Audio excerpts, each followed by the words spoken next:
Hello बच्चों, let us read this given question. So the given question says that a step down transformer connected to an AC mains supply of 220 volt is made to operate at 11 volt 44 watt lamp. Ignoring power losses in the transformer, what is the current in the primary circuit?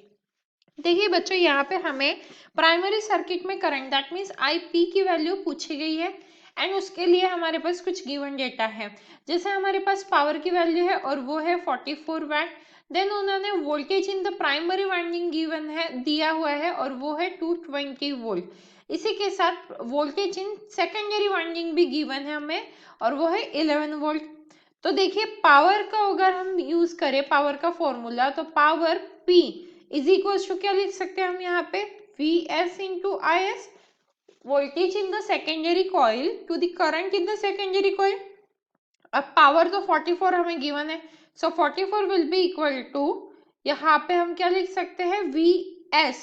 तो Vs कितना है हमारे पास, Vs की value है 11, तो यहाँ पे 11 लिख सकते हैं इंटू आई एस।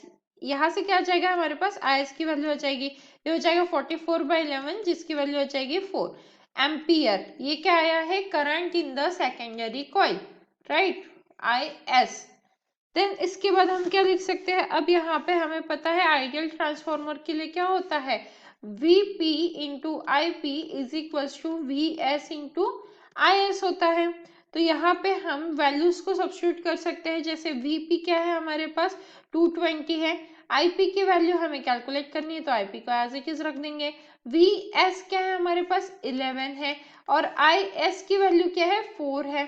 तो अब देखिए यहाँ से हम IP की वैल्यू कैलकुलेट कर सकते हैं, IP इज इक्वल टू क्या हो जाएगा 11 multiply by 4 and divided by 220। तो इसे जब कैलकुलेट करेंगे तो 4/20 हो जाएगा। तो IP that means current in the primary winding हमें क्या मिला 0.2 एम्पेयर, जो हमें कैलकुलेट करना था। Now if we check the options, हमारा ऑप्शन बी जो है वो परफेक्टली मैच कर रहा है। So the final answer for this question is option B, and I hope you understood it well. All the best.